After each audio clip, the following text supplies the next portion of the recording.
Netcasts you love. From people you trust. This is TWiT. Bandwidth for TWiT specials is provided by CacheFly at CACHEFLY.com.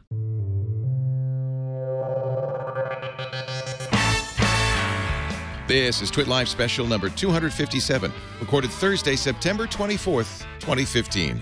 Oculus Connect.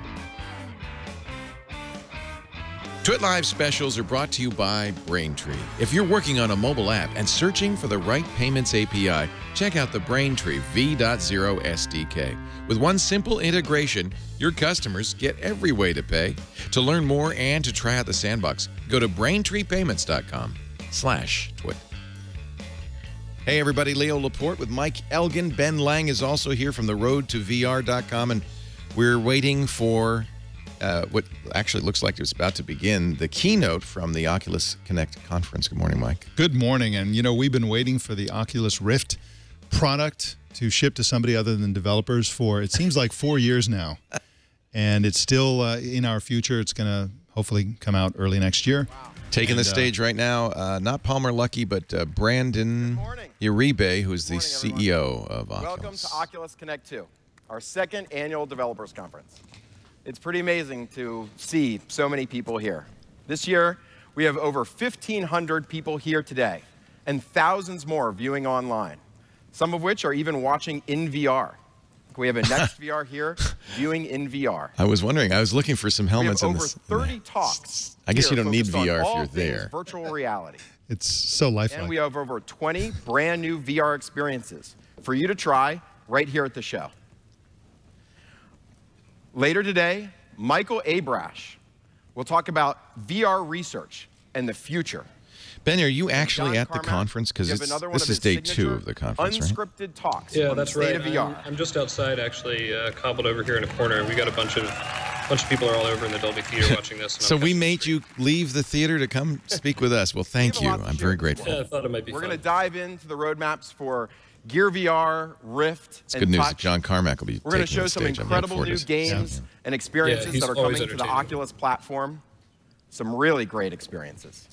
Gear VR is out now. We're going to take a look at some new innovations that are helping to shape VR. They have a beta version out. But it's actually kind of straddling the line between beta and consumer, but they haven't done a real full-on consumer launch yet. It's a Samsung product. Not very expensive, but of course you have to have a Galaxy S6 or a Note 4 to use it, which I do, so I It's supercharged everything.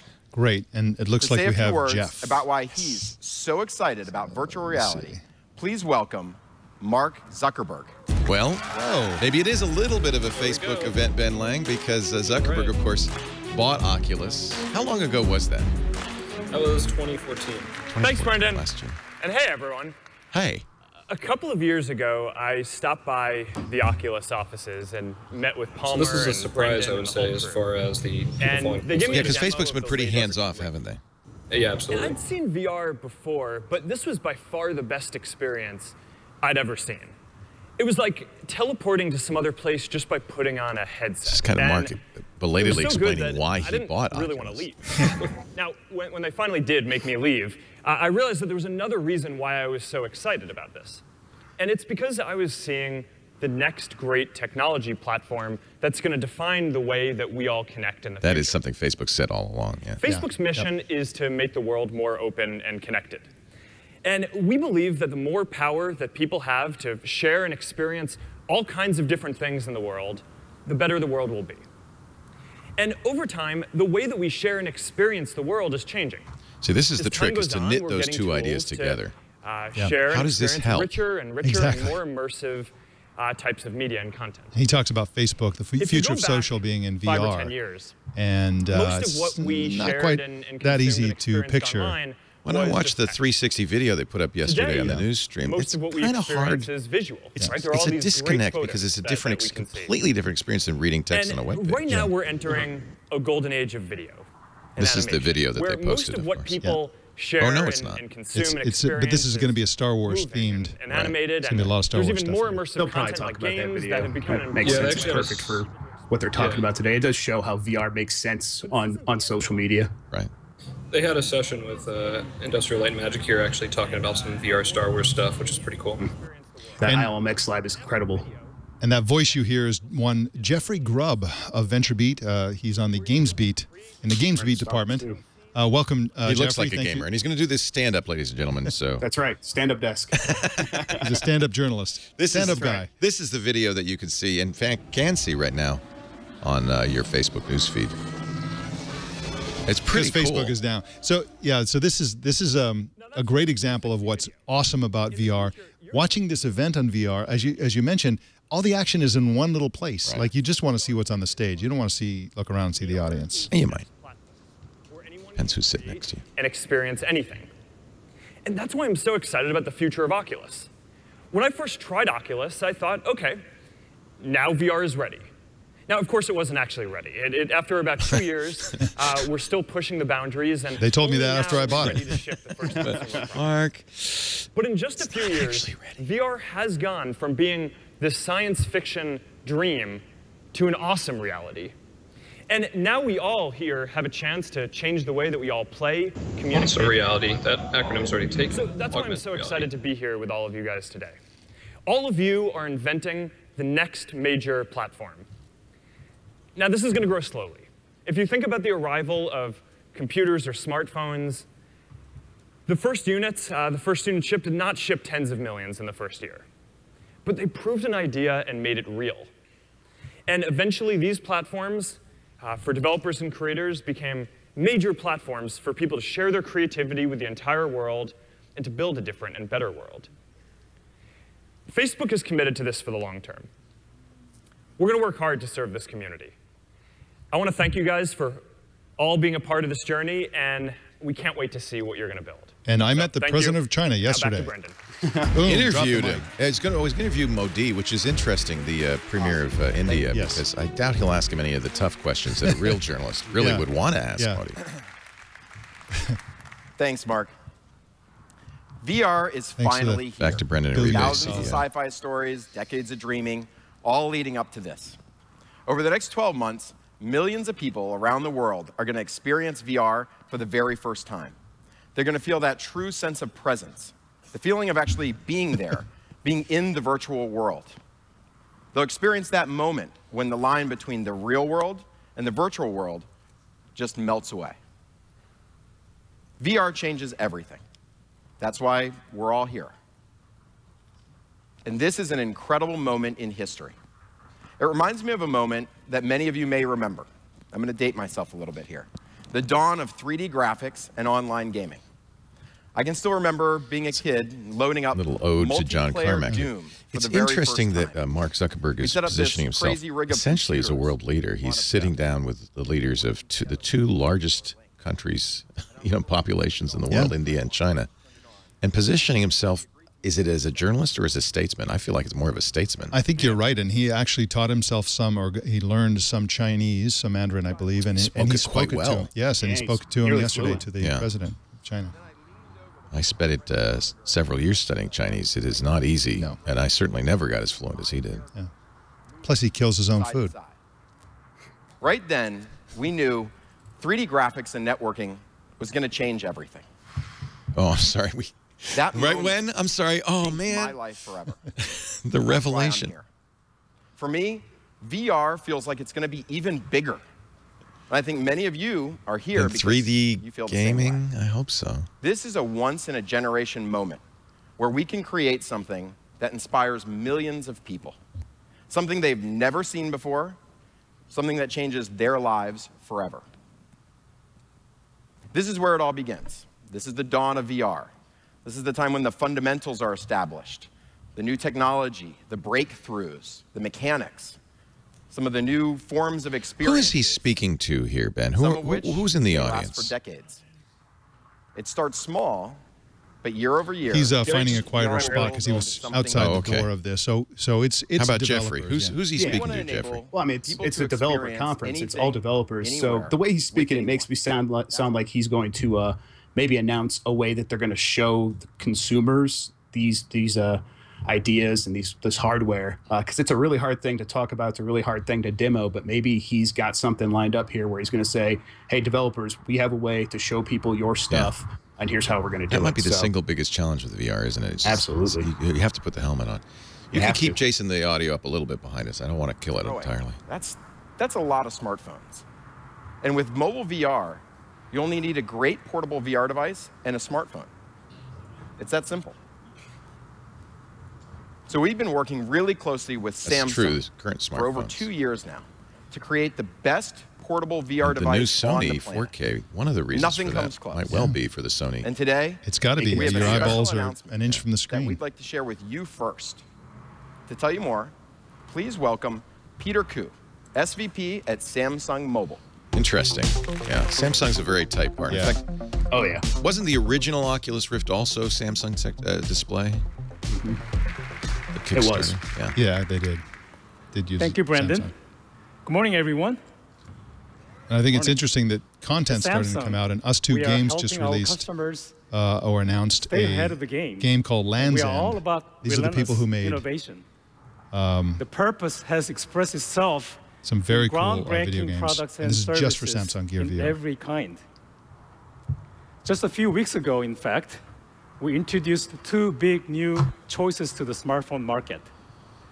Our Galaxy Note 5 and Galaxy S6 Edge Plus. Neither of which work with the Gear VR build on our helmet. Legacy as the inventor of the watch. They should have a VR thing for the watch. And dual-edge display. Our connected wearable, have 2 watches. You might announce Gear S2, is taking the world by storm. So when it comes to VR, the next frontier in entertainment, content, and services, it should be no surprise that Samsung is betting big. We've got some refrigerators and we can sell you. And that's betting big on all of you. Late last year, Oculus and Samsung joined forces to launch our Gear VR This is a innovator pretty edition. affordable way to get into VR if you have one of those 2 phones. Enthusiasts and developers. Yeah. So the VR community. My S6 overheats almost all the time. Live up to its promise. It'll be nice in the winter. You see, the Innovator Edition wasn't about the hardware. It was about enabling you. And this, I think, is the most exciting, surprising thing about VR that we didn't expect years ago, which is that it will range from cardboard, which costs nothing, all the way up. You can spend as much as you want. The Gear VR is widely recognized as the Is Google and Cardboard, are they at this conference in some sort of fashion? Or they really are completely different. Teleporting around the globe. It's not completely different. Inside the photos and videos and playing immersive Google has said VR games with friends. Cardboard's just the beginning for what their plans are. Although Cardboard's brilliant. Yeah. Because it does, I mean, and this is in some ways brilliant. The idea that you could get this to the hands of some subset of consumers for affordable prices. And also Google's Jump platform is very interesting for creating content. And I think the tools for creating content. VR I agree. Changed the way I've ordered how a Theta S. I games can't play. wait till that Ricoh comes in. This early success is a testament to the partnership between Samsung and Oculus and the hard work of many of you here today. At Samsung, we aspire to build the best consumer electronic devices. And together with the world-class companies like Oculus, we are creating a whole new universe of possibilities in virtual reality. Virtual reality on the go, powered by a device that's already in your pocket, the Samsung Galaxy smartphones. And now, for what you all been waiting for, today, the teleprompter isn't keeping up with him. Samsung and Oculus are excited to share with you an all-new Gear VR. Now I have to buy one for my Note 5. The device that will help take mobile-powered virtual reality mainstream. And that is the virtual reality for everyone. Take a look. It's built-in screen?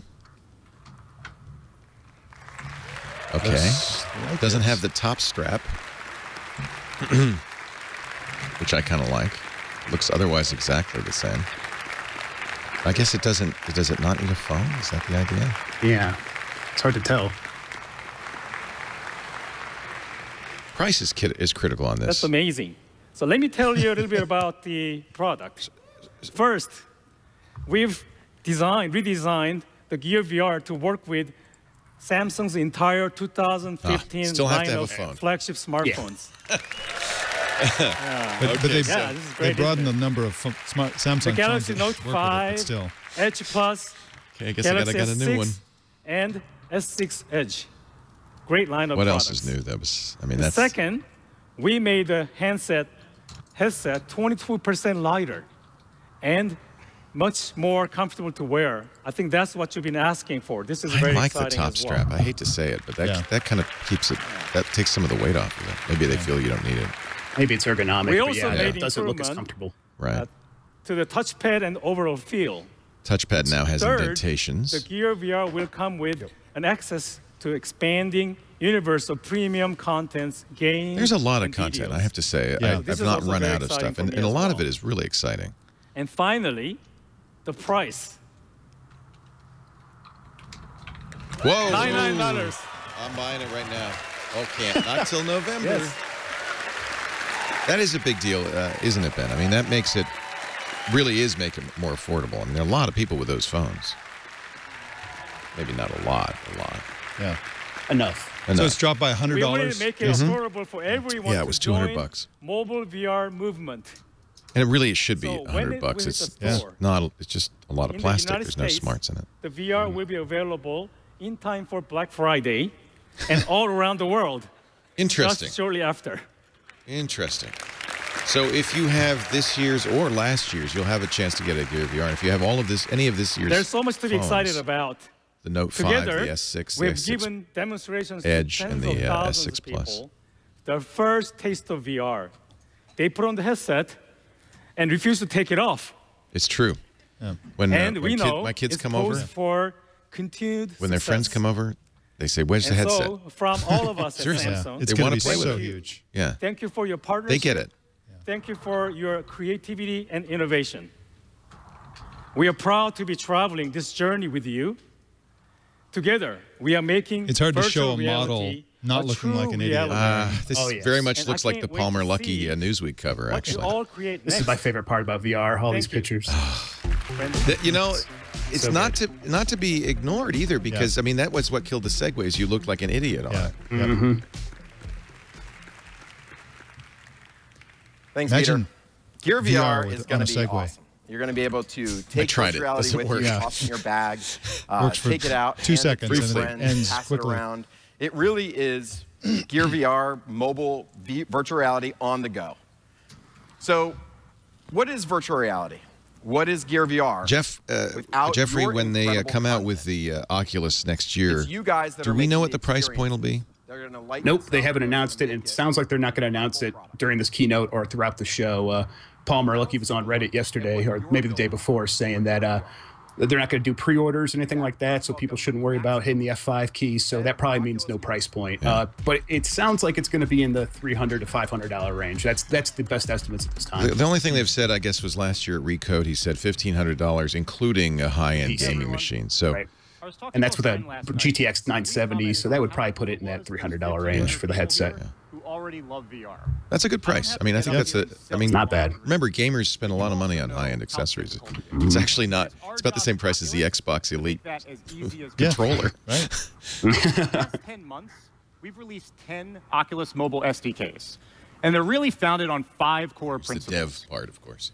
We want to give you as much performance buffer as you can get so that your apps run well on mobile phones.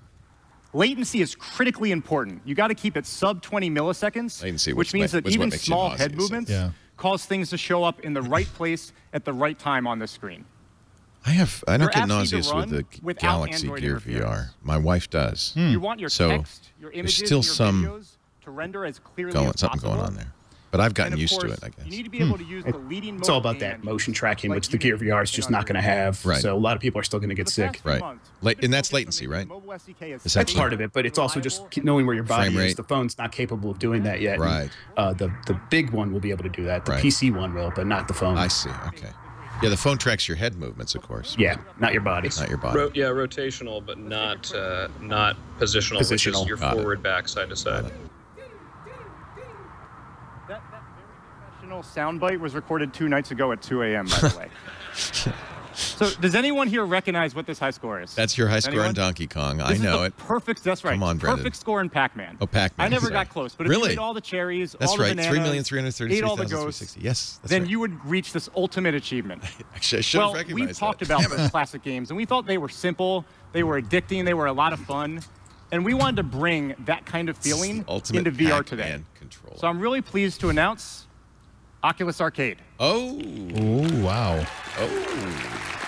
Leo, a side note, they're giving out Ready Player One to all the visitors of the event at Oculus. The book? We've partnered with the leading brands like Sega, Warner Brothers Midway, and Bandai Namco to bring you some of your favorites, like Sonic the Hedgehog, Gauntlet, that'll make you sick. Spy Hunter, and of course, Spy Pac-Man. Hunter. You're going to be able to play all these games and more on Gear VR at launch, but you can actually try them at the show here today. Immersive, aren't they? It's just one of the many things that we're going to be highlighting. It's a virtual arcade. But the groundbreaking content that's up on the screen behind me, this is stuff that you guys have delivered. It's like that Xbox One feeder. To say this, but it really is true. The developers here are the pioneers who are 3D figuring out environment the new simulating game 2D for the VR games. era. Yes. I'm really simulating pleased to talk sitting about in a few of the games that are coming up. arcade from the 1980s. Exactly. That would be cool if you could look around. Right. I'm in. There's the coin guy. Okay, this is the game Land's End that I talked about a minute ago. This looks very cool. It's a lot like Myst or Monument Valley. Well, this is the same company. I'd love to have a 3D Monument Valley, VR Monument Valley. And you're going to get to solve some puzzles without it taking too much away from the exploration. It's pretty expensive to get up into space, so we'll take you there with Eve Gunjack by CCP Games, and you can blow stuff up. These are sensible because you can look out the window to the left and right. These are easier, I would imagine, you'll get to break things. Lots of things. That's a fun game. Yeah, that's the thing with the lack of positional tracking. Developers need to design around that. Right. So head movements are all you can accommodate, right? Yeah. Yeah, rotational head movement, just not your leaning left, leaning right, leaning forward and back. But any rotation is tracked. And this is Land's End. This would be fun. So it is Monument Valley. You have to solve the same kinds of puzzles. Yep. But you're in it. You're immersed in it. And this is from Us2 Games, which is a small UK developer. Yeah.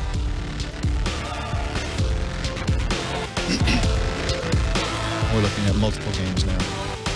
Zombie, first-person shooters. I'm also intrigued, and maybe it's my own inclination, but by live performance in 3D that you can look around in. There's some good demos. There's a Paul McCartney concert. I really enjoy the Cirque du Soleil video that's on the that's great. VR because there's something compelling about looking, and there's a performer to your right, to your left, behind you, in front of you. Yeah. And they were smart enough to have the performers really address the camera, so you feel like they're looking at you and you're looking at them. Those are just a handful of the incredible games that are going to be coming out. But ask anyone who has a Gear VR, and they'll tell you that it's not just about the games. People love video. Whether you like watching 2D, 3D, 360, or even 360 3D video, on the Gear VR, it's really an incredible experience. So we've taken Oculus Cinema, and we've broadened its capabilities. I'd like to tell you a little bit about I love Oculus Video. I just don't get it. Major movie studios to bring their content. The best thing I did the other day was I watched Brainstorm, the 1985 film about virtually experiencing other people's lives while in the VR. So I feel like you're in the future. I'd like to watch a movie with a virtual Siskel and Ebert on either side of me. It's kind of like that. They have red seats on either side of you, and their thumbs come into your peripheral, like up or down during the good and bad parts. There's some, and I think the Facebook use of this might be to have your friends and family, and avatars of them sitting with you. Yeah. It's kind of a lonely thought, but yes. Again, the demo problem. You just really can't communicate this in a 2D environment. Or you can be on the court with LeBron James and striving. Oculus has said that they're going to be putting Rift in retail stores as demo stations. They also have some Gears out there already, actually. Good. I think exercise with this would be fascinating. Yeah. Note the Facebook icon, though. It's interesting. There's a Google Glass app that would be much better in augmented or virtual reality where your pace is determined by zombies who are chasing you. You'll be able to watch your favorite streams like Rocket League right in Oculus Video. And the best part is, you're not going to do this by yourself. You'll have the chat from all the other Twitch users. I don't know. But you'll also have avatars of 2D content and just framing it. Yeah. That's what happened with HD when it first came out. You know, you just put bars around it. Yeah, watching Twitch is not going to be the thing. Streaming virtual reality Twitch, that's going to be what people want. Because it's going to be fun to see people, stumble around their living rooms and things like that. That would be fun. One of the first things they ask us is, does it have Is it raining? Netflix? Oh. Nobody asks. Really? Well, as of today, the answer is yes. Oh, interesting. Very smart. The problem is the experience really isn't as good as your home TV screen. There's a screen door effect, at least on the existing phones that you're using. You can see the pixels. So it would be awesome to tell you that Netflix is coming next year or even in a few months. But if you think about it, what's the price difference between a big screen TV and I will try Oculus Rift? Should have brought my S6. It's going to be a little frustrating when not only am I going to get buffering, but I'm going to get overheating. Catalog of original series, documentaries, and top films. We've got some other amazing partners coming as well. Vimeo, TiVo, Hulu, all of them will be bringing their library of content to you over the next few months. It doesn't seem like we have a bunch more planned for like a VR play, but what I want to really and is Facebook really a partner? They own the company. Apps and your experiences that are going to make this such an amazing product and give birth to an entirely new industry. We want to encourage all of you to build for Oculus Mobile. What's the best way to do that? Ask you very nicely and give you free stuff. So everyone here is going to get a Gear VR Innovator Edition and a gamepad. Nice. Free stuff. Yeah, gotta keep the developers happy. Gotta go Oprah on everybody. everybody. Yeah. Sounds like. They're so happy. And it's not made out of cardboard, Google. Free stuff. The joystick's interesting. The game control's interesting. I haven't been able to use a game controller with my Gear VR, so I guess that's a new. It is weird. It's not the in the afternoon when all the cameras are done. You'll Oculus be able to Rift go to proper. registration and bring your badge and pick up your hardware. Interesting. I wonder if Steam is eventually going to just take this category. So that's the start of what's coming over the next few months. Feels like it. Yeah. But what I'd like to do Wouldn't now you prefer to have a Vive in Steam? Oh, yes. Yeah, definitely. That Vive is kind of like, after trying it, it already feels like it's a little bit ahead. Yeah. But it also just, they're so good on content that's kind of where I want all my games, let alone VR. Right. But there's still plenty of room to do other stuff. Yeah, it's like the console wars, like, the Xbox One, PlayStation 4 are so similar that the differences are all in VR now. It's good to have it. Good to have the competition. Nate Mitchell here, VP. This morning, we're going to go over some of the architecture decisions behind Rift. Decisions that we've made to make it a great platform for Q1 2016. Then, we're going to look at some of the incredible games and experiences that this community is bringing to as Apple doesn't call it the iPhone, they call it iPhone. We went over the details of the headset and sensor at E3. And we decided to make the Xbox One controller the primary input device for Rift. It's actually included in the box, and that's super important. So it is the Xbox One controller. That controller with the Rift Pro. Yeah, they announced that a couple months ago. But that is the one they're giving away, or no? No, I think they have a new. Do we know who made the one that they're giving away? No, it just looks like a mobile Bluetooth controller. I'd have to look at it closer. They may have manufactured it themselves, I'm guessing. But the developers have been getting the Xbox. With the Gear VR, you can use any of the Amazon Any wireless. NVIDIA Shield controller, Steel Series. There's a million of them. Now, let's move from the hardware to the PC powering that experience. The big deal, though, we decided to choose a recommended spec for Rift. The Xbox One controller is kind of just a baseline that they're going to throw in the box. First, our goal with the recommended spec is that everything just works. All the games and apps that you guys build should deliver a great experience on this spec. It also simplifies the development process. When you're optimizing for a single target, it's super helpful, especially when you're aiming for 90 hertz and sustained presence. It also helps new users know what to buy, making it easier for more people to step into the Rift. Well, says everything. As far as the just actual works. configuration goes, we selected hardware components that IHVs are actively supporting. That way they can ship driver updates to help us make VR better. We also picked a reasonably powerful GPU class with the GTX 970 and R9 and there were three key factors behind this decision. Right? No. We wanted enough performance to meet the demands of VR rendering. We needed a reasonable price, especially for market adoption, and enough horsepower to give you guys everything you need to build experiences that deliver on the dream of VR. So let's talk about our strategy for driving this spec's adoption. We're working with our technology partners, NVIDIA, AMD, and Intel, to advance the state of PC hardware for VR. And today, we're announcing the Oculus Ready PC program. The Oculus Ready PC program is designed to make it easy to buy a great PC for Rift. When you see this logo, you know that this machine meets the recommended spec, and it's been tested to ensure it delivers a great experience with Rift.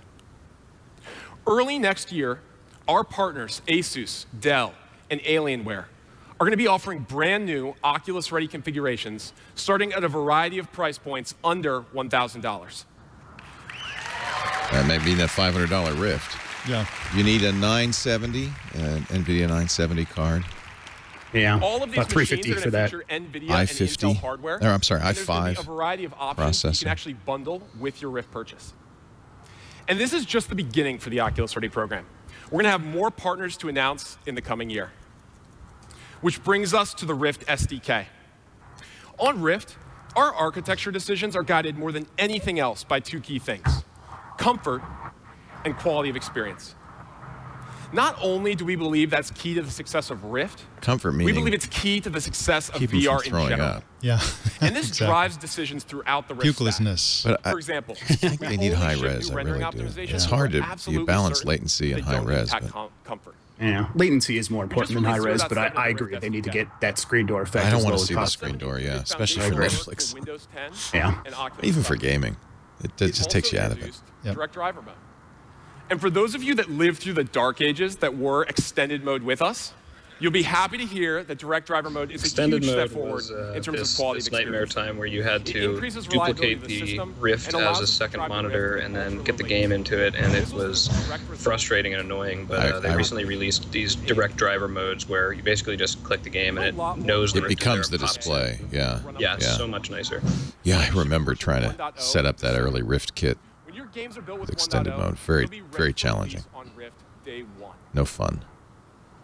They'll also be Yeah, making it seamless to just throw the headset on is really important because it's, you know, you need to, the user needs to be desiring to take the step of like, I'm going to put this thing on my face, so they have to know that it's going to be simple. Well, nothing more frustrating. Amazing to convince them to do it. Yeah, nothing more frustrating than put it on and say, oh crap, now I have to take it off again. Yeah. Go into settings. Yeah.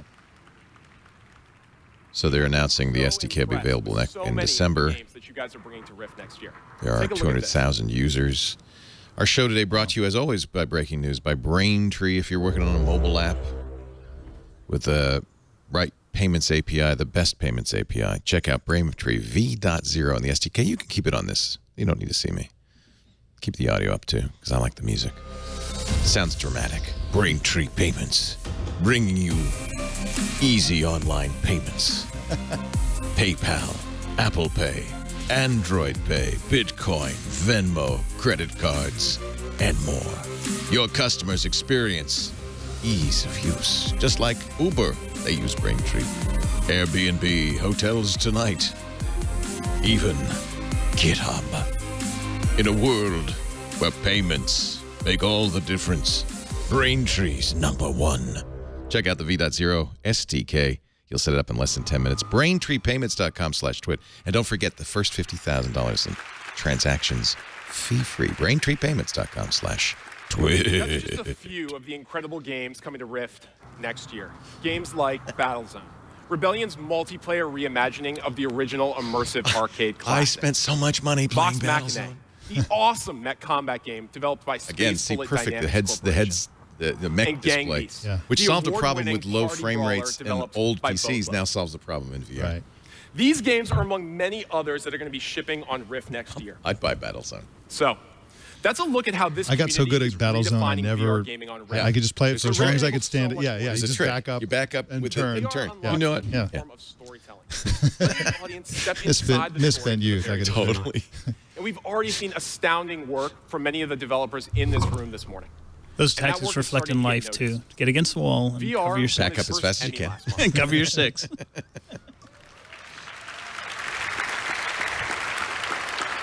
It's going to be an inspiring moment when VR wins its first Oscar here on this very stage. That's an Emmy, but okay. The Story Studio team at Oculus is dedicated to exploring this particular space where storytelling meets VR.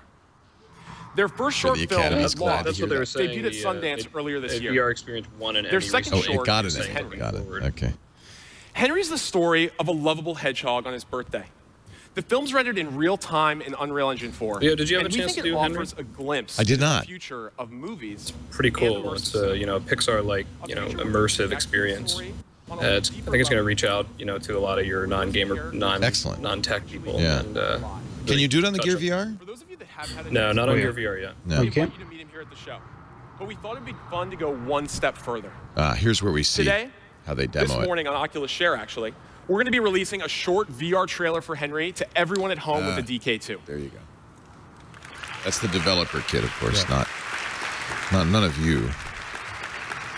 More, we're going to be making everything you need to rebuild the Henry trailer in Unreal Engine 4 available for download. You can tear open the project. That's good. That's nice. Yep. Example code, always helpful. Yeah. You can tear open the project for yourself and learn from our successes and mistakes. Here at Connect, the Story Studio team is actually giving a behind-the-scenes look at their development process, including many of the rendering techniques and tools that they use to bring Henry to life. I encourage you guys to check it out later today. It's awesome. I really enjoyed the 3D stories that's the Moto Rift. X had, and And how now we've are available in the architected it Gear to VR. And enable this sounds next similar to generation that. VR gaming. Yeah. Kind of an It's interactive, very similar. Yeah, interactive story. This time next year, Rift is going to be in the hands of people everywhere. And from someone who's been a gamer my whole life, I can't wait to see what you guys build next. Now, it's my pleasure to introduce my friend, the one and only, Palmer Luckey. And now the well, is this fair to call him the founder? Certainly Yes. the face, Yeah. face of That is Oculus. his official title. Yeah, well, there you go. There's some dispute over that, but okay.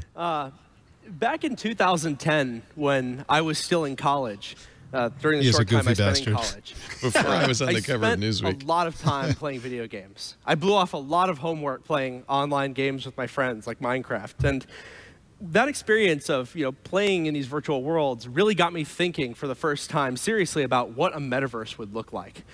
This has been a staple of science fiction for decades, this concept of a metaverse, a digital world that can exist parallel to our own, where millions of people Crash, can live, baby. work, play, do anything not bound by the laws of the physical world. And while I had accepted that kind Palmer of was as a sci-fi homeschooled, so he had a reality lot of time years for that. earlier as a science fiction fan, I realized shouldn't as I make was playing jokes, these that's games terrible. that really, we were really Actually, close. in fact, I mean, we already had a lot VR of the would be components we fantastic Perfect for for homeschooling. homeschooling, Yeah. we had low latency networking. We had the ability to control avatars, to voice chat, to emote, to build things inside of this virtual world, whether they're constructions, contraptions, or just hanging out doing He was nothing. a journalism talking to each major other, or ruining other people's when he started at things. Cal State Long And, Beach 5 years ago. That's really guided a lot of what we've Jeez. thought about at Oculus. Yeah, he actually about dropped what out it to means focus to on build Oculus. online virtual worlds. And Yeah, when he said he was in college back during in 2010 Minecraft, I again, felt the really Rift old. was Yeah, nothing but a rough during prototype, Minecraft. nowhere close to what we God, have Jesus. today. And so the virtual reality hardware side of things took a long time to catch up. But I've known since that kind of period of my He's life, famous for the virtual building a worlds weren't PC decades as a away. kid They with were 6 coming screens. in just a few years. So he could have more immersive gaming. I'm not up here on stage to tell you that we've created the perfect metaverse or that we have I kinda wanna anything give him a that hug, is don't you? even Yeah, close yeah. to what Cute. we all Yeah. It's eventually like that want. hedgehog. Exactly. But what I can tell you, Netflix is already out for Gear VR now. hang on, So we're going to lose our producer who's about to put it into his... is that Minecraft is coming to Oculus. Yes! Yes! Well, that's really interesting. There's some controversy surrounding Minecraft. Of course, Notch took one look at the Oculus and sold the company, basically. I can't wait to start playing with all you guys next He year. was very excited Unfortunately, initially, wasn't he, Lydia about Winters from the Mojang Oculus couldn't Rift, make but it here soured today, on it at but some she point. was able to make After the it Facebook onto this acquisition, He giant didn't want to be screen part of of that. said something along the lines as it was Hollywood. creepy. Yeah. I wish I could be there to talk to you in person. I wonder if excited didn't to stop speak him to from you selling remotely from Minecraft to Stockholm, Microsoft, of Sweden. course. Today we're happy to announce that Minecraft Windows 10 Edition will support Oculus Rift and will be available for purchase in both the Windows Store and the Oculus Store this spring. The Oculus what is VR the headset subtext will of immerse this you in a shot? virtual reality Minecraft world. Where, as always, you'll There's be a able to jukebox play creative or and then survival paintings. mode, but in full 3D. And she looks like the Mona Can't Lisa. wait for the Is that community Lincoln? to She's posed as the Mona experience Lisa. Oculus There's Rift something and very Minecraft odd Windows going 10 on. Edition this spring, and we'll share looks like more she's held details hostage. soon. Right. Yeah, she does. Read my lips. I'm being held hostage. Help me. Help me. Uh-oh. Where's Palmer going? He's doing a magic trick. It's going to throw Gear VRs at people. Or maybe... He's hiding in a box. He's gone into a big back box, if those of you listening. Take me to a virtual place. All we see is He's gonna his do his feet one-man show. sticking out of the box. I As you hope he can hear. starts doing magic. Oh my He's God. ruffling. He's going to be handing out T-shirts. He's filling up. What is this? Who wants some free Minecraft Yeah, swag? Minecraft stuff. Minecraft. He's giving out 3D swords. Those are great. Don't die. They're foam. It's safe. That was, I think, Emmy Award for the strangest keynote moment I've ever seen. He's too. And this is still better than clearly not much better than Jack Koo. Absolutely. Clearly didn't let her in baseball. My work here is done. I would like to introduce Anna Sweet to the stage to talk about everything that we're doing with the Oculus platform. It's actually really to be praised. I mean, this kid basically, you know, from his bedroom, created the Oculus Rift and created this entire movement. So you got to honor him for that. And he's sweet. Yep. Good morning, everyone. One of our goals for the coming year is to make you, our developers, as successful as possible. Here's one of the ways we do that. We meet with developers around the world, we try their latest projects, and we ask them, what do you need to build great VR experiences? Developers tell us 3 things consistently, all of which we've incorporated into the new Oculus platform. They want social features to connect players, a full suite of game and app services, and a commerce solution to sell those games. We have a lot of that now, and more pieces will be rolling out in the coming months. All of it is designed from the ground up for VR, for both Rift and the Gear VR platform. This is interesting, First, the whole Oculus we'll platform, be adding more because robust features around you know, user Valve profiles. is the leader right now in the software game distribution, in the game distribution online platform. You'll be able to customize but they're going head-to-head now with Oculus, who wants to spin up their own version of Steam for virtual reality, but Valve wants the very same thing. Second, and Valve has, as you mentioned, slightly better hardware. Both in multiplayer gaming and countless other types of social there's a lot of interplay kind of in the early days between a couple of key Valve people heading over to Oculus, and then you know they were actually working closely together early on, but then started to divide as their business interests separated. To enable these connections, we've added lobbies, or what we call rooms. Rooms allow you to connect a group of people this is their before Steam they head killer? off into a social experience. Yeah, this it's how they're going to be easier, distributing we also have peer-to-peer their networking software and matchmaking services. Now they're talking about the this social helps you functions. connect players Right. around the world without having to worry about the which is a technicalities. really good thing. We're also working on services, including cloud saves, achievements, a lot of this feels like it's trying to compete with Google Play and the App Store, because Google Play could be a player in virtual reality space just because of the Gear VR, so we've built and this feels like it's trying to keep that from happening with an Oculus first solution. Also so I've just been handed a Gear VR of the keynote. Oh, nice. And if you look behind you, there's nothing. It's just it's a screen. It's a wall. We can't wait to see what you build. It says powered by Next VR. You can at least see the edge of the stage. When you want to get your content in And front you of can- customers But early it's in really the just development cycle. a wide-angle view of the From the stage. very beginning at Oculus, we knew this was important to you. So we made a website Interesting. service called Share. Share was kind of a designed nice way to to let do it. developers discover, download, and post content as they created some of VR's earliest games and experiences. And so far, we've seen millions of downloads of that content. Very cool. That's pretty incredible for a developer-to-developer service. And in fact, some of these early Share titles have already gone on to ship full games on the Oculus Store. With the Oculus Store, the spirit of Share will live on in the new Concepts section. Concepts will allow developers to distribute content in the early stages of development with the broader Oculus community. This will allow them to get real, meaningful feedback that can help shape the final product. Concepts will launch first on Gear VR and next year on the Rift. We're looking forward to seeing what you build, create, and share on the new Oculus platform. Sounds to me like this this year. concept is the now, let's take a kind look of at Oculus Oculus version Touch. of early access, which would be the Steam equivalent. The first thing you need to make VR work is vision. If you can trick it, you can trick the rest of your brain and body reasonably well. But touch, that's something we do every day without even thinking about it. And when it's missing in virtual reality, it's one of the first things that you want. One of the main design goals for Touch was that it give you hand presence, the feeling that your virtual hands are really your real hands, that they're there with you.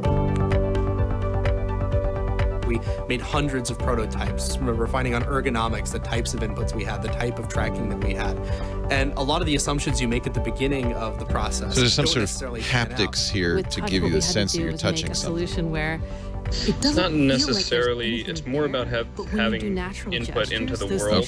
There's some vibrations and some clicks and clacks on there, but it's not quite like, you're not going to rub your hand along a surface and really feel that, I don't believe. So it's a misnomer to call it touch, really, because you're not touching anything, but you are able to manipulate. Actually, very interestingly, the name touch is a good one because the buttons on the device are capacitive, so that they can sense where your fingers are. So it is, I think, an accurate name, but in a very different way. Right. And getting there and really and it is there is a little bit enough of the haptics.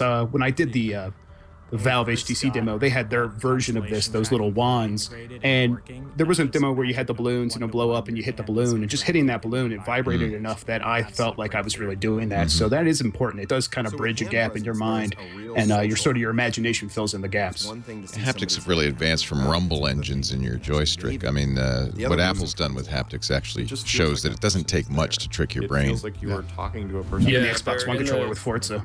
Yeah. What's next? Yeah, they're using a similar linear actuator in the touch controller to give, rather than just your simple rumble, to give those short pulses that can be much more convincing clicks and that sort of thing. You piece all this together and go forward in the future 5-10 years, and every sensory organ we have is going to be jacked into, and we're literally going to be able to replace reality convincingly. First example of something. This is where it starts. You're an optimist. Yes. I don't know if it's going to be that quick, but we'll see. Yeah, I think 5-10 years is maybe a little fast. Ambitious. If we're talking the Matrix. Yeah. But it's definitely getting highly immersive. In the second quarter next year. Well, that's what's interesting is how much do you have to make it to do. You're not going to be able to duplicate real life for a long time, but how much do you have to do to make it trick you into thinking? The human inclination is to meet it halfway and want to believe it. Express ourselves, connect with other people, and with touch, you bring your hands with you into VR, and that unlocks all sorts of new experiences. This is the Toy Box demo we built in Unreal. It was originally developed by the Touch team as a way to prototype new hardware features and drive to the product development process. It's kind of mind-boggling. The goal of Toy Box was to let which people is play almost inside of VR. 11 years old. Yeah, more than that. And when we started to feel the magic, we knew those early Touch prototypes obviously it's been updated. We're heading in the right direction. You can poke at things. You can stack blocks. You can use slingshots with 2 hands. Fun. You can play ping pong. Everyone I know that tried this demo can't stop talking about it. Really? Months later, they still cannot stop talking about it. They said it's the most incredible thing they've ever done. And these are people that have played games all their lives and have seen amazing things, and this is still, they just can't stop talking about it. Yeah, it's the combination of not only the immersive, headset, and then feeling like you really have your hands in there, but the thing that drives it home is the interaction, not just with the virtual space around you, but with another person in a multiplayer way, where it really feels like they're there in a meaningful way. Both players are represented by relatively simple avatars. But with the nuances of human expression that are captured by touch and the power of VR, these avatars become real. It's enough to trick our brains into believing that that virtual avatar in front of you is a real person.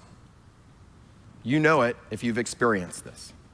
It really is amazing. With touch, it's easy to just wave at someone or point at something, to pick up a virtual object and hand it to someone on the other side of the world. That's something we've never experienced before. And it feels like a tiny bit of magic. It's going to be a big part of VR. The social experience is going to be very, very powerful. You're watching live coverage of the Oculus Connect than any other keynote. Platform we've seen yet. And for many of us, Toy Boxes brought to you by Braintree. It's the first taste of that. If you're a mobile app developer and you're looking for the right payments API, check out the Braintree V.0 SDK. With one simple integration, your customers get every way to pay. To learn more, try out the sandbox or go to braintreepayments.com/twit. A quick note, I think while we had the voices muted of the stream, I think they said that the Touch is going to ship in Q2 of 2016 after the Rift ships in Q1, so it's not going to be side by side. Is that a surprise? A little bit. I mean, this seems like seems crucial to a good experience. But you know, maybe the content won't be there, so it won't matter. But I don't know. A lot of people are just going to want to play that toy box for a long time. Yeah, the key here for the feeling is from developers is that Valve's headset, where they're working the HTC Vive, it already has motion input, and they are saying that they're going to launch in Q4 2015. And so to hear Oculus isn't going to ship their touched controllers until Q2 2016, that, you know, is a little scary for some developers who need to wait that long. They may want to look at the Vive platform instead. In Unreal and Unity. Is that some of the subtext here is go with us, don't go with them? Yeah, certainly, but again, this makes it really easy. How many, you know, what the price ends up being for the HTC Vive, and how many that they can manage to ship that soon. I would guess most people are hedging their bets at this point. Yeah, you don't want to pick a winner now. That are coming if you can't, if you don't have to.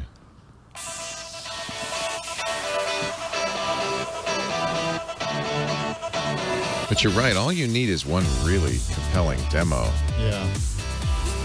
Yeah, especially a multiplayer one like that, where it's like you can play over online and feel like you're in the same room. That's going to sell a lot of people. I agree. I think that maybe is one issue a little bit. Certainly when you're watching movies, you get this almost sense of isolation in these things. So to have another person in there with you, I think can make a big difference. I remember the first time I played a multiplayer video game. It was very low res. It was a long time ago. It was probably, what, Doom or something like that. Quake.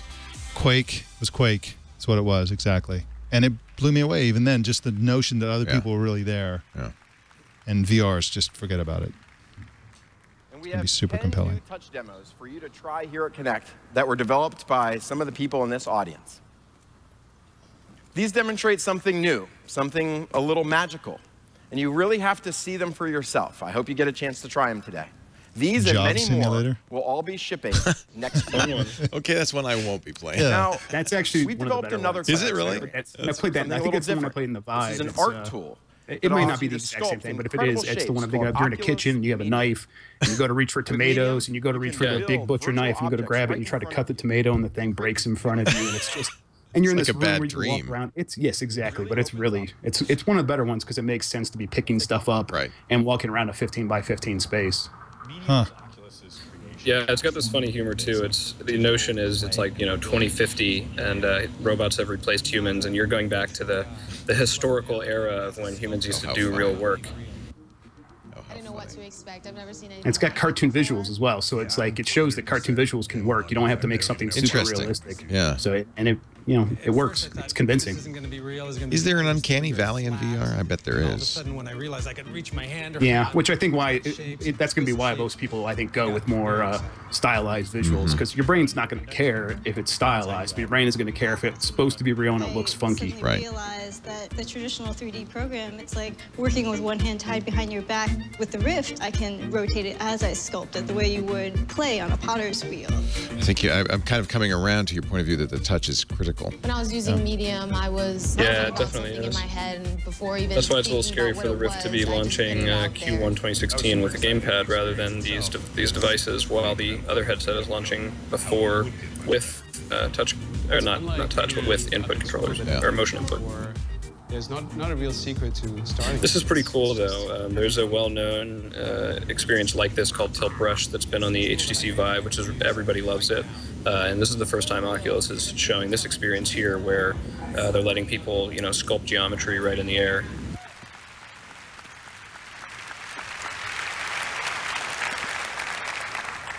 So every great platform has to have a Paint app, and this is going to be our Paint app. We're thrilled for you to try Medium and see the possibilities for yourself. In fact, we have Medium for you to try here at Connect.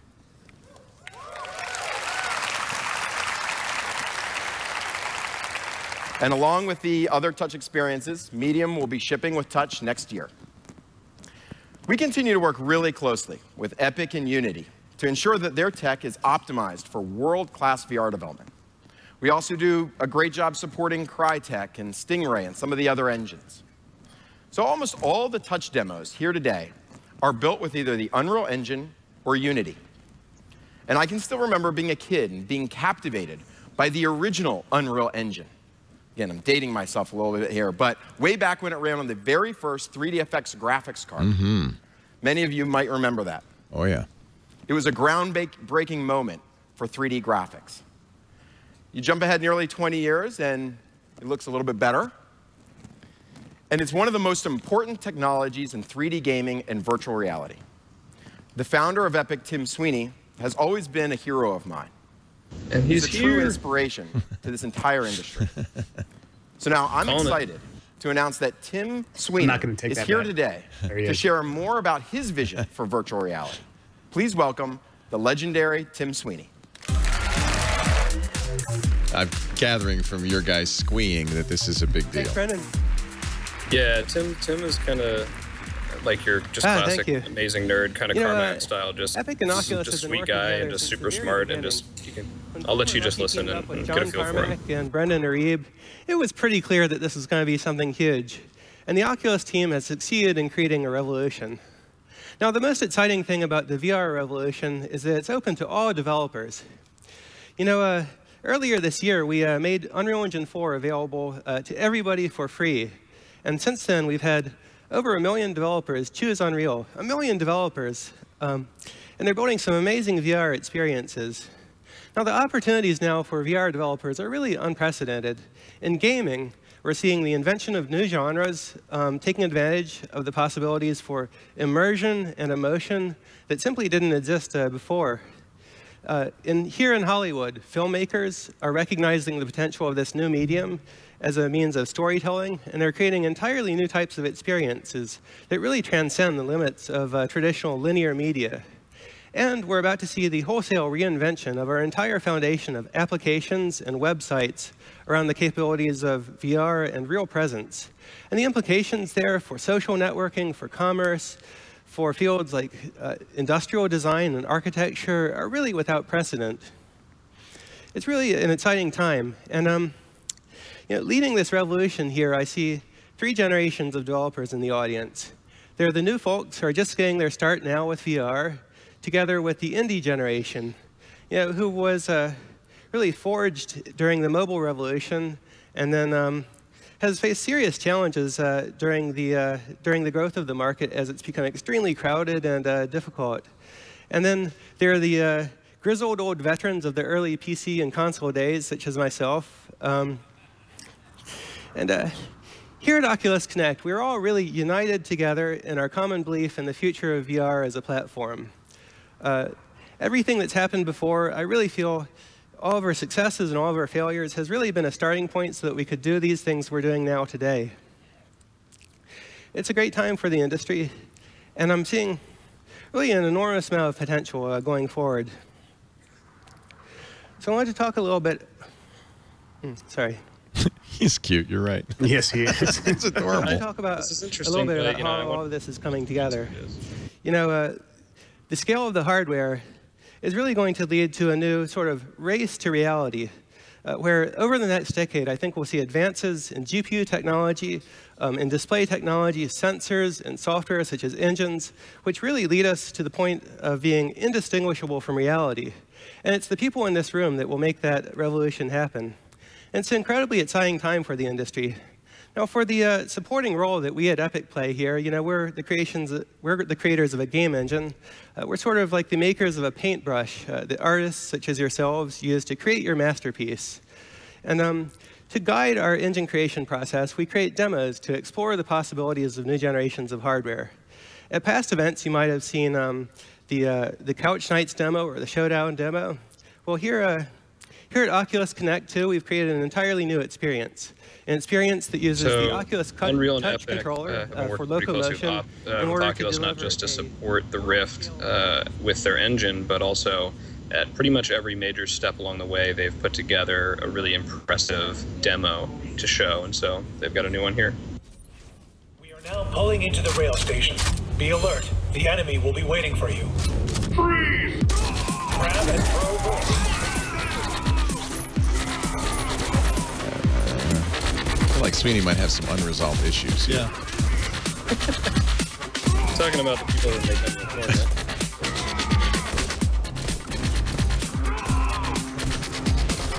It's interesting. You can't have the hand associated with the body anymore, can you? Just to kind of float out in space. Well, it's because they only track the hand. They don't know exactly They don't know where you are. So rather than, it can actually break immersion if you try to calculate where it is. You don't want a 6-foot arm extending the bottom of the screen.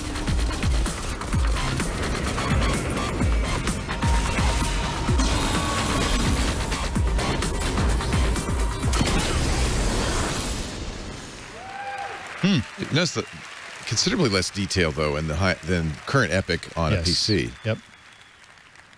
Wow. Thanks, Tim. Bullet Train is amazing. It's one of the most inspiring, incredible experiences I've ever tried in VR. Inspiring? And we have it for you here maybe at Connect to try.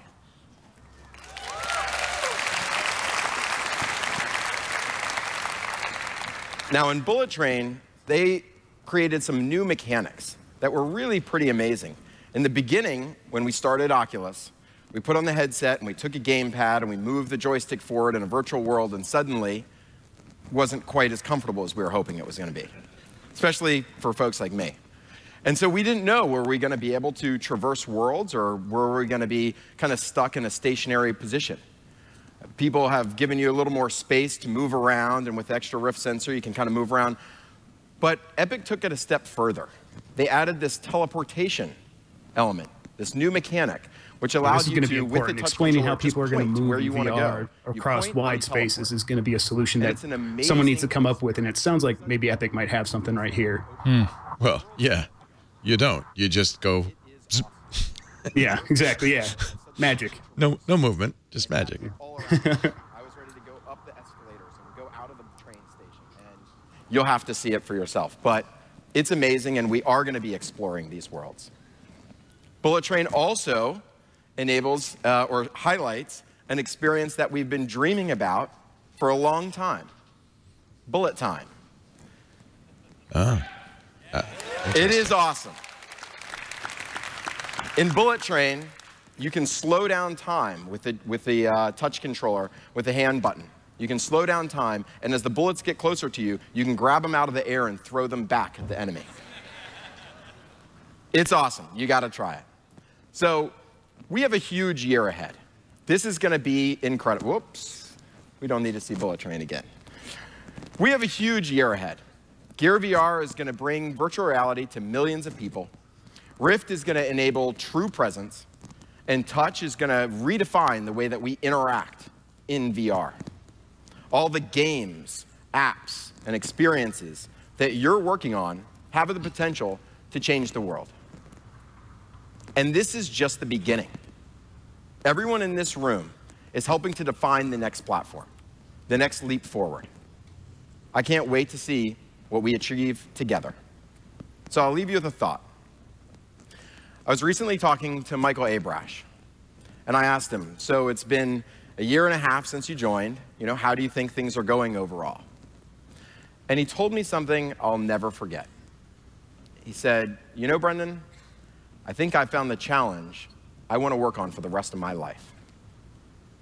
Now I'd like to welcome Michael Abrash, Chief Scientist at Oculus. Thank you. So Michael is a longtime developer who has a kind of legendary history along the lines of Carmack as well. He left Valve to join Oculus, was one of those key people that came over, and he focuses really on the research and pushing the boundaries. He's the guy we saw last year with the blue pill and the blue pill. Exactly. Yeah, he does a great job of breaking stuff down for the layman. Excitement around virtual reality. Just a few years ago, all of this would have been totally inconceivable. And that excitement is richly deserved.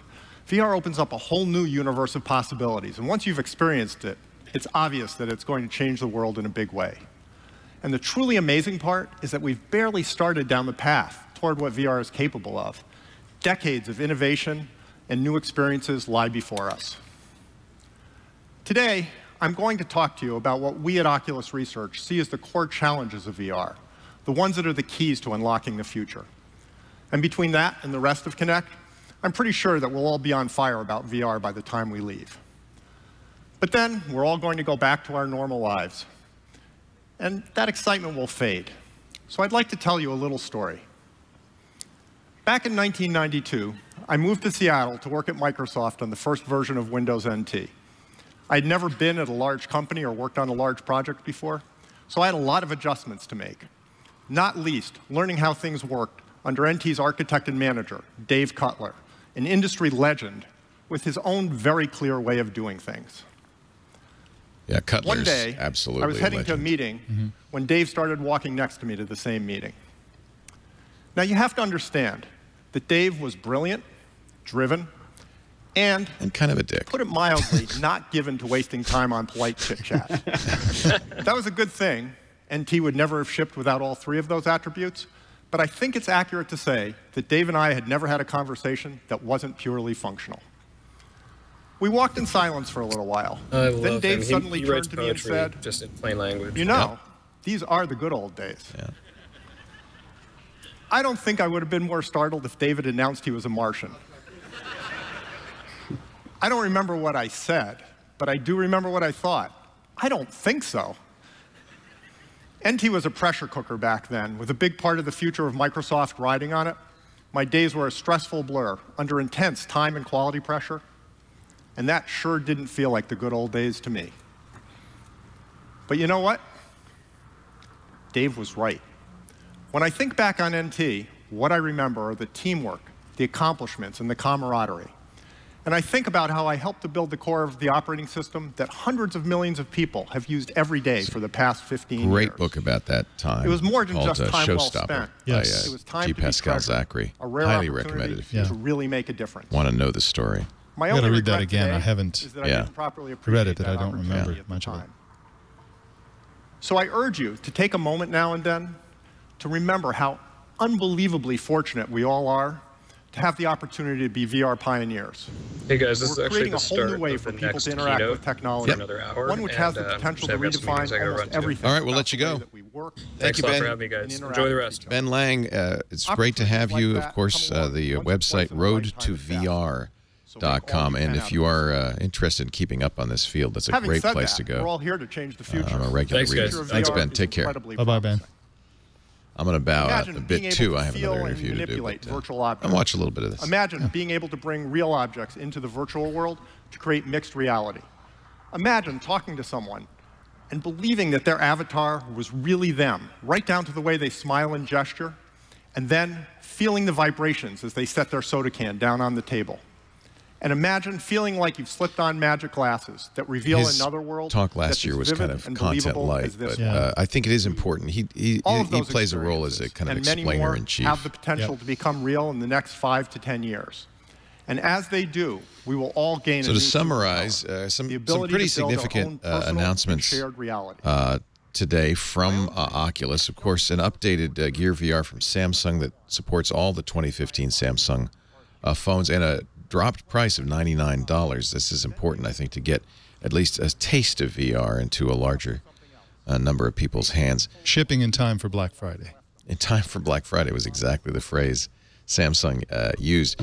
A little bit of a shocker from Oculus. Nothing new in terms of hardware. The SDK will be out in a couple of months, the new SDK. But and of course we know that Q1 will be the advent of the Rift at some. I'm sorry, Rift, not the Rift at some point.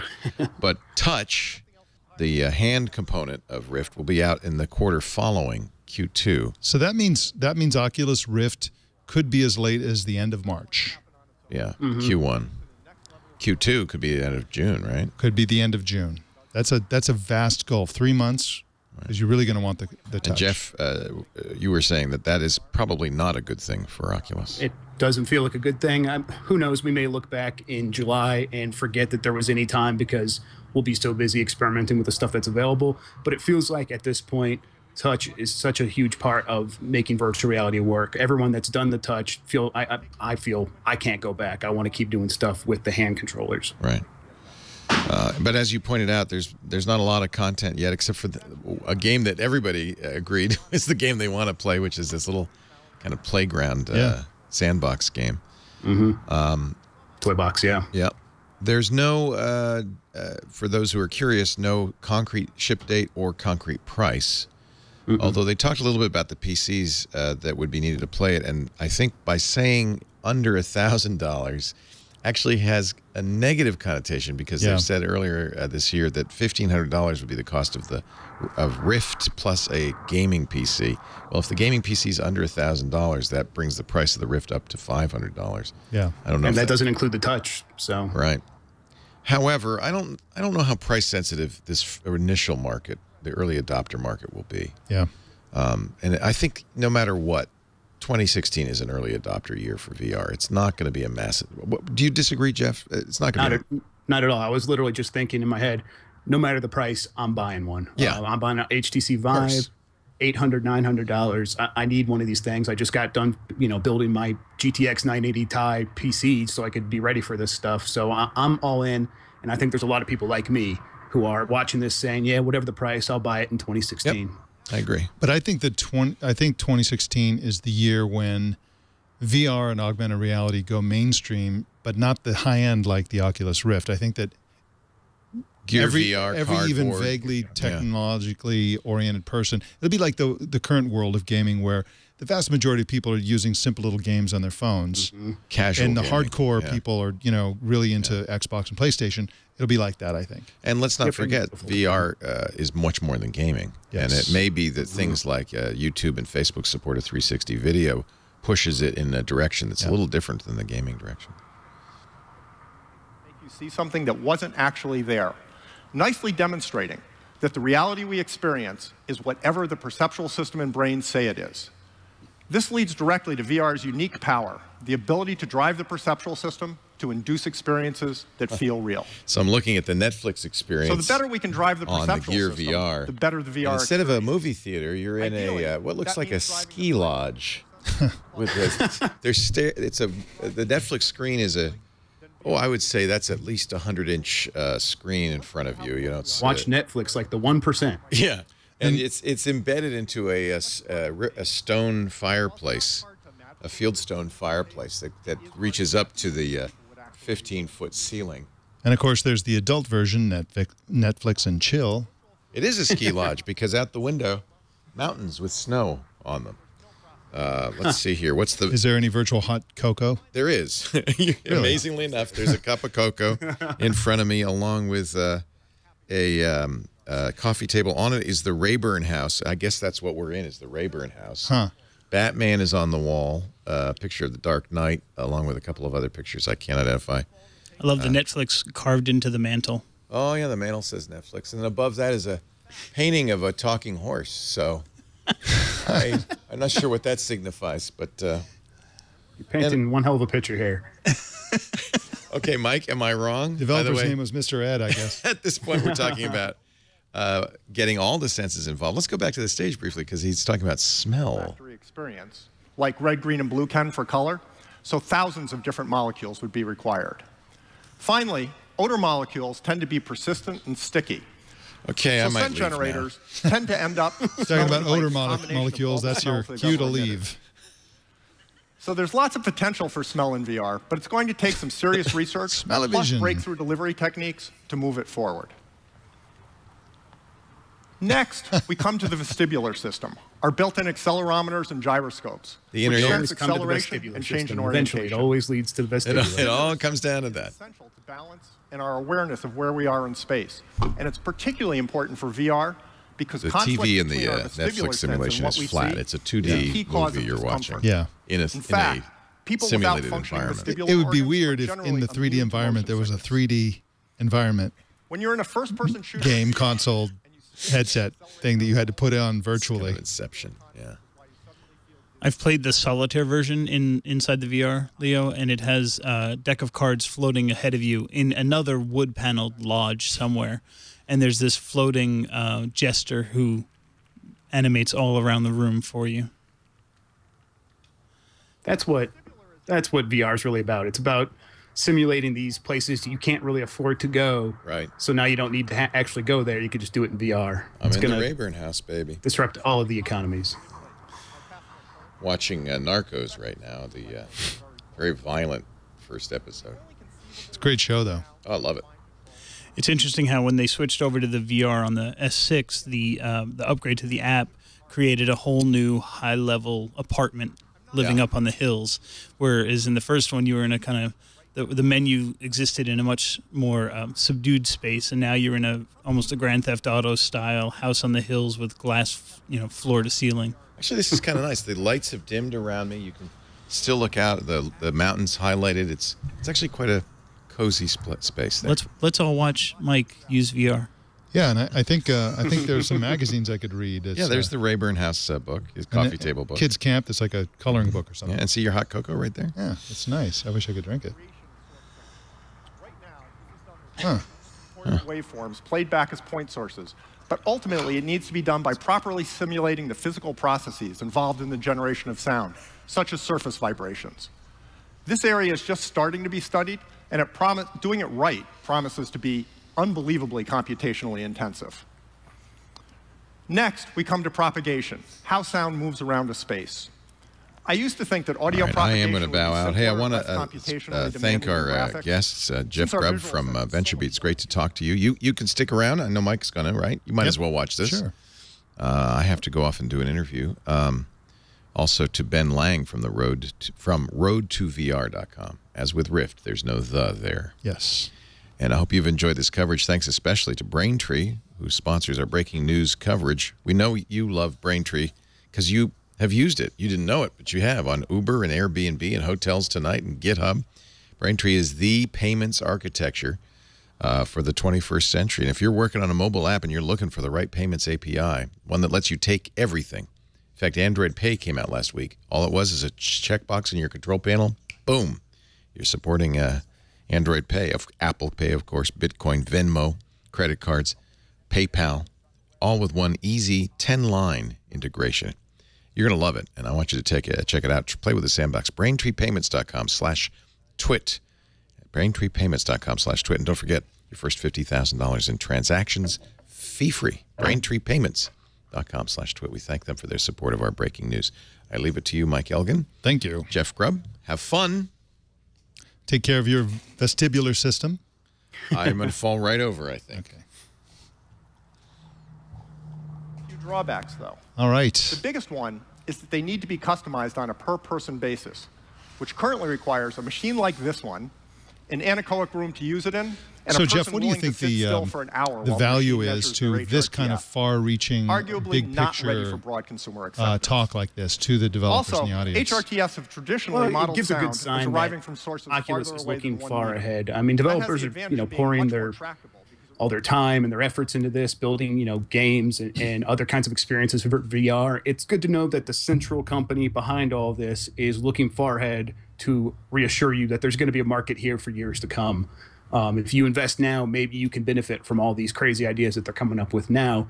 And it's good to see that they're working on it. Like, they are really thinking about the potential for a holodeck that takes care of all your systems. But for now, it doesn't do much for them right now. It just gives them that insurance to say, hey, there's going to be something here for you for a while. Quickly and inexpensively. 20 years from now, you'll be able to hear a virtual pin drop, and it will sound right. The interesting question is how close we'll be able to get in 5 years. Now we come to the sense that's most strongly associated with VR, vision. We understand pretty much everything about the physics of light. We know how to generate photons with lasers, LEDs, micro-LEDs, OLEDs and micro-OLEDs. And we know what those photons do when they pass through lenses, bounce down waveguides, hit diffraction gratings, bounce off micromirrors, and go through liquid crystals. And with the Rift, we're at the point where we can put enough of the right photons in the right places on the retina to create virtual experiences. For all that, though, we don't yet know how to get VR headsets to produce anything close to real-world vision, and that's what it's going to take to turn them into magic glasses. In VR, photons get delivered to the eye by some combination of light source and optics. There are 5 main attributes that we want from photon delivery systems: a wide field of view, excellent image quality, variable depth of focus, high dynamic range, and all-day ergonomics. All of these areas need to improve to produce truly great VR, but improving one often works against one or more of the others. Feels like the For current example, if you Oculus want a Rift very doesn't wide have field of any view, of those it's hard to 5 keep like really nailed down. Like, it's close, in the wide field of view, but it's not quite there. It's like 90 degrees, 100 degrees instead of like the 120 maybe you'd want. And the image quality, we keep talking about the screen door effect. A lot of these things, maybe the high dynamic range, it's very good at like, of making you feel like you're seeing multiple different colors. And that's just because those screens are really good at that. But I don't know. I wouldn't want to wear one of these things all day. Yeah, like he's going to go through it right now saying how far behind they really are. He wants 220 degrees. Yeah, that'd be brilliant. What is the screen door effect? Screen door effect is when you look around in real life and there's no pixels, but when you look around in the headset, you could see the individual pixels of the headset because you only have 1080p or 2K or 4K at best. And seeing those pixels can really remind you that you're looking at a screen. It's very distracting. So it's like you're looking through a screen door with little black lines between each pixel. I see. And most people have corrected vision that's better than 20/20. Next, current VR headsets can only focus at one distance, and we need to support the full focal range of the human eye in order to properly replicate real-world vision. The range and precision of displayed light is currently orders of magnitude less than we're capable of seeing. And finally, current ergonomics are more suitable for casual use than for hours of use on a daily basis. Eventually, we need to get a form factor close to sunglasses with an ideal weight of under 25 grams. Ergonomics isn't only a function of photon delivery, of course. Sensing, computation, power, connectivity, and industrial design all contribute as well. Only a scientist would think of ergonomics as a photon delivery system. By cell phone panels viewed through single lenses, and Leo's the form factor can get a lot smaller got a reprieve. I was doing a pre-recorded interview for a Future, doesn't have a lot of headroom but our guest Mark Waldrop has said, take your time.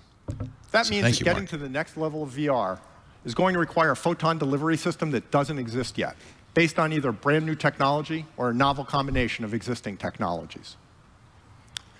Unfortunately, I don't have time to dive into the many approaches that have the potential to improve photon delivery, ranging from animation and graphics all the way to nanotechnology, but it's worth noting that vision clearly has multiple deep and challenging research issues. And vision is just one of the ways to drive the perceptual system. And driving the perceptual system is just one of the 3 pillars of VR, which should make it pretty clear why I think there's a lifetime's worth of interesting challenges still to be solved in VR. Finally, we come to haptics, by which I mean all the direct sensing that the body does, both touch and kinesthesis, internally and on the skin. Haptics is at the core of the way we interact with our surroundings. Jeff, do you think this primer on VR is something that developers are interested in, or is it kind of rehashing something they already know? Well, we spoke about this a little bit earlier while you were gone, but yeah, they're definitely interested in seeing like, oh, Oculus is looking at where you guys all want to be. Yeah. Like it's we're here, and we all know that no one's truly satisfied with where we're at. We're going to go to consumer version because we've got to turn this into a product. Facebook just bought us for however millions of dollars. This has got to turn into a real business, and you guys all have to start making money. But we're nowhere near reaching our goal. I've talked to Palmer Luckey about this, and he wants to go all the way. He's thinking about everything. Like they have the picture up right here of all your different senses, and he wants to do something for every single one of those. So, and they claim they're going to have a product that does all of that. Wow. So it's good to see that they're already thinking about it, and that's probably Abrash's like main role is to like think that far ahead. Yeah. And the idea of a direct connection, some sort of jacking in, is that absurd? It's not absurd. I mean, that's what science fiction tells us, right? Yeah. I mean, it makes sense to a point. I mean, we are just a series of connections, right? I mean, our bodies and are just feeding information to our brains, and our brain makes sense of that, tells us what our body's really doing, or enables us to understand that. So maybe there's a way to connect with that, but it also feels like that might not be the best solution. The best solution might always be to just trick our current senses with other devices and things like that. Right. And we'll happily allow them to be tricked. I mean, when we go to the movie theater or even watch TV, we get caught up and lost in the movie because it's pleasurable, and we'll want virtual reality to be reality. And we'll, these nudges, the haptics, the ability to see your own hands and so on, even in the early days, I think will be enough to get almost all the way there. Yeah. This reminds me of the Turing test in artificial intelligence, where the test was, can a computer fool you into making you not able to tell if it's human or not? That's not necessary. We're willing to think that Siri is a person. We're almost there just because we'll meet them halfway. Right. So Same thing with virtual reality. I think, you know, it's just going to be a couple of years before it'll be, you know, and of course, as the technology advances, when we go back and try the old stuff, it won't be convincing at all because we will evolve along with the technology. Yeah, but we'll have nostalgia for that by then, so people will be purposely trying to put up the screen door effect and stuff. 8 bits. Remember those low-res games back in 2016? Wow, that was crazy. Here's your 32K screen, you know, locating a 1080p display. Yeah, exactly. Didn't even have olfactory senses. And about driving the senses in general. But while creating virtual experiences is at the core of VR, it's only part of the equation. Great VR also requires the ability to sense and reconstruct the real world. Right now, we can track the headset and controllers, and that's an excellent start. But you won't be fully present in VR until you can see your own hands and body. Also, as good as the Rift and Oculus Touch are, VR won't reach its full potential as a social environment until you can see other people's avatars and truly believe that they are people. Finally, you'll want to be able to pull the real world into VR to create mixed reality so that you can move around freely and interact with real objects, such as keyboards and coffee mugs. They don't want to use augmented reality. To do all that, we'll need to be able to Microsoft track doesn't even use faces, augmented reality when they're eyes, talking about their augmented reality HoloLens. Yeah. Every time I talk to one of them, they're always like, please, we use mixed reality, please. Oh, Yes. How interesting. That's a huge challenge for many reasons, including latency, compute, power, form factor, weight, sensor limitations, moving objects, and non-rigid objects. Excellent research is being done across the board in computer vision, including this work by Richard Newcomb, who recently joined us along with the rest of the Surreal Vision team.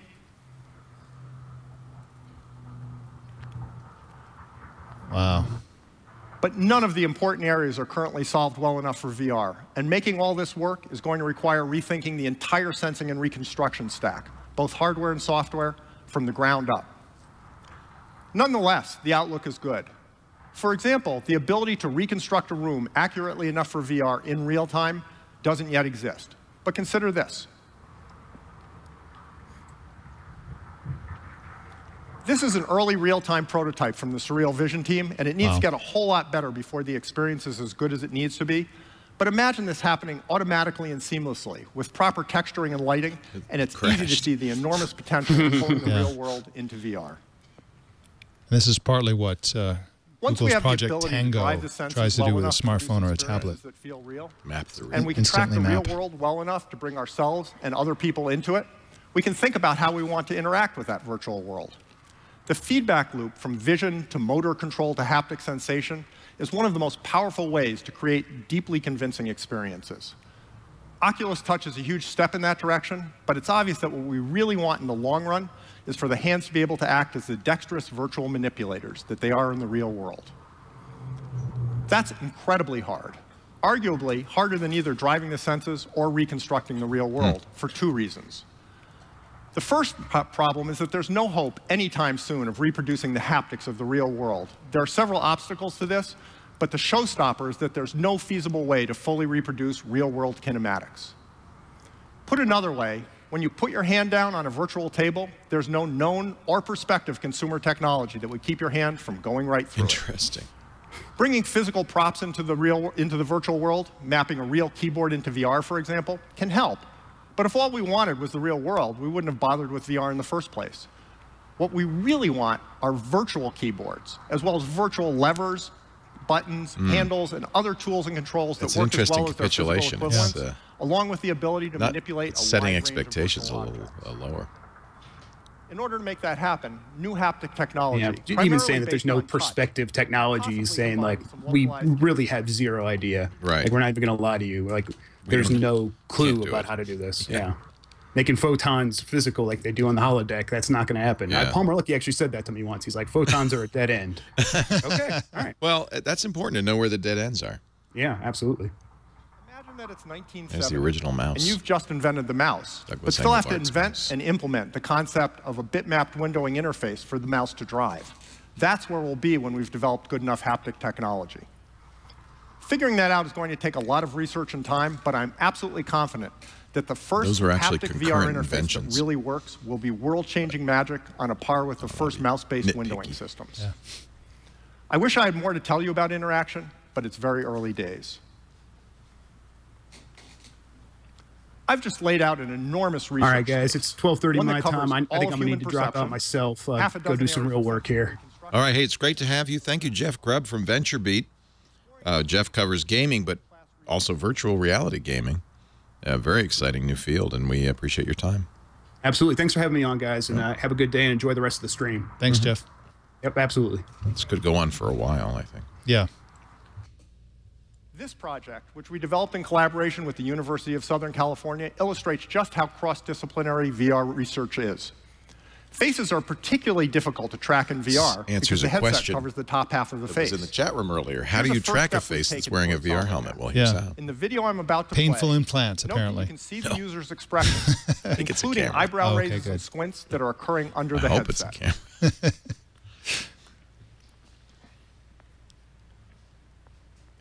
This is what they did to capture Andy Serkis's performances. To capture the user's upper facial expressions, we developed a prototype with flexible sensors embedded in the phone, shown in yellow. Making that happen required expertise in computer vision, novel sensor design, mechanical engineering, electrical engineering, perceptual psychology, machine learning, programming, and facial animation, all to address just one of VR's many tracking problems. We've spent the last year building a team that covers all of the areas on this slide and more, capable of diving into everything I've talked about This today. is what we're doing with Mark Zuckerberg's Now it's on to the hard part. Yes. Exploring that vast, uncharted research space as quickly and effectively as possible. It's exciting. I mean, that people One of my are actually favorite stories from back in the trying Quake to days solve is this a good problem. way to introduce how we think about that. Our story begins just after John Carmack had gotten Quake running in real time. At that point, it was possible to run around a level normally, but occasionally Quake would turn into a slideshow. The problem was overdraw. Quake was rendering all the polygons in the view pyramid, and if you happened to be looking down the long axis of a level, there were just too many polygons being drawn. Most of them were occluded by nearer walls, but there was no fast way to tell which had to be drawn and which could safely be discarded. That was clearly unacceptable, so John started thinking about how to fix it. Z-depth. Over the course of a few weeks, John considered and eliminated a beam tree, a subdividing raycast, purely planar geometry, a 1-bit overdraw buffer, a span buffer, and portals. All had potential, but each turned out to have a fatal flaw. At that point, John switched to trying to extract visibility information directly from the BSP tree for the level, implementing a different approach every day for the next week. When I went home on Friday, he was gearing up for another try. When I came back in on Monday morning, John looked like he hadn't slept for 2 days. And in fact, he hadn't. Wow. Lying in bed Sunday morning at 3:30 a.m., he had a new idea and went right back to the office to try it out. He simply pre-calculated the set of all the other BSP nodes that were visible from each node and stored that visibility data in compressed form, and then at runtime drew only the polygons that were in nodes that were potentially visible from the current node. The result was fast and compact and solved the problem completely. John says pre-calculating the potentially visible set was a logical evolution of the approaches he had been considering, that there was no moment when he said eureka. And that's the point I want to make here. There's the popular myth of the brilliant flash of genius that solves a difficult problem effortlessly, but in truth, insight is generally the result of patience, hard work, and a willingness to experiment with lots of different ideas across the solution space until the right one falls into place. And exhaustion. Yeah. That philosophy is at the core of Oculus research. It's fascinating. It's Our amazing. approach is to identify a broad range of new VR technologies that have the potential to be transformational and that could likely be ready to ship in 4 to 10 years if they pan out.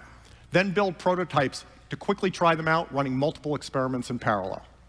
The whole point is to be able to rapidly and intelligently explore the huge and largely unknown space of VR possibilities, build a knowledge and technology base that VR needs to be successful, and work with the product team to put the results into consumers' hands as soon as possible.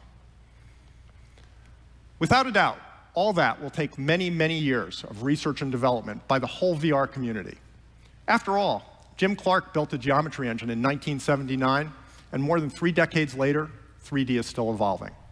I have no doubt whatsoever that 36 years from now, VR will still be evolving in a big way, and that the seeds planted by Oculus and by all of us here today will still be bearing fruit.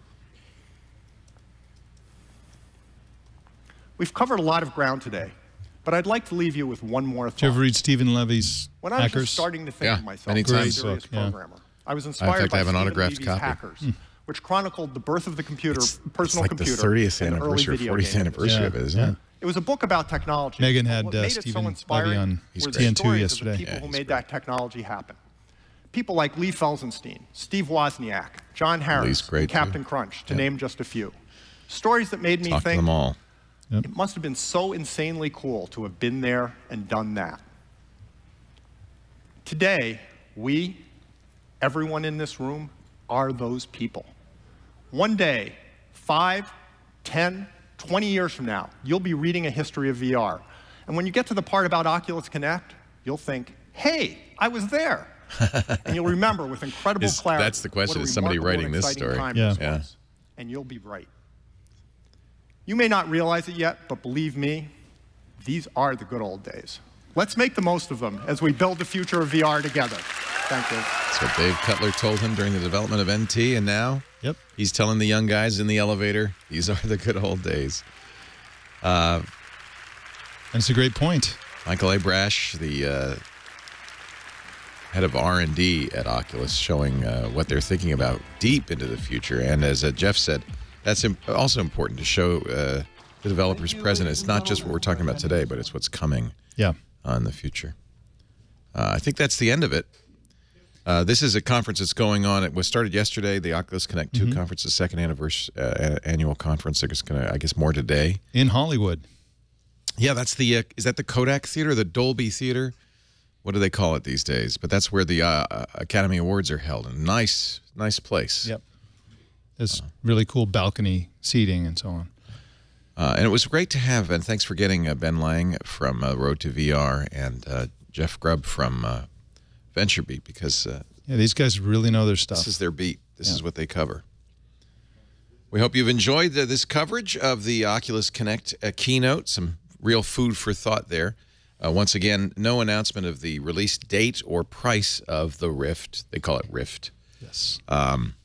And it was interesting because Brendan Arib, the CEO, Palmer Luckey, the founder, and many others said, we can't wait to see what you do next. But really the takeaway from this is we can't wait. Yes. We really want this stuff. Yeah. And it's going to be a little bit of a wait. Q1 for the Rift, no price, but we're guessing $300 to $500. Yep. Which is not prohibitive for somebody who's really devoted to gaming. Yep. And that's where they're focusing, aren't they? Yeah. The touch, the hand sensors, those won't be out till the following quarter. A little bit of a surprise. Jeff Grubb tweeted he thought some would be disappointed by that. Yeah. But all in all, I think an exciting look into the future. Yeah, and I think it has to be mentioned. I think one of the biggest surprises here is that they announced Minecraft is coming to Oculus, which of course the demo of Minecraft in HoloLens, Microsoft HoloLens, got everybody oohing and awing because of course you'd have this Minecraft virtual world sitting there in your living room, is what people imagine. So that is a big deal, especially given that everybody expected this not to happen. Well, and remember, Minecraft's owned by Microsoft, so it's interesting that Microsoft would consider licensing Minecraft to Oculus. It's the new Microsoft. It is really the new Microsoft, yeah. It's whatever platform you're using, they want to have their stuff there. Also interested to see Mark Zuckerberg kind of unexpectedly take the stage. Yeah. Didn't say anything substantive except that, hey, I'm really excited. I was so excited when I first saw the Oculus. I'm just as excited today. Yeah. And Palmer Luckey with a nice little speech as well. We did not meet John Carmack. I was hoping Carmack might take the stage, but they certainly did have some very interesting people. Yes. We want to thank our folks at Braintree for sponsoring breaking news coverage on TWiT, and we invite you to check it out if you're a mobile app developer and you want to get the right payments API. You got to check out Braintree. BraintreePayments.com/TWiT. Don't forget, your first $50,000 in transactions fee-free. And man, everybody, Airbnb, Uber, GitHub, StubHub, everybody. Is that Tinder? I think it is. And Flint. Everybody uses Braintree. BraintreePayments.com/TWiT. Thank you, Mike. Leo Laporte. We'll see you next time on TWiT Live and Breaking News Specials. Bye-bye.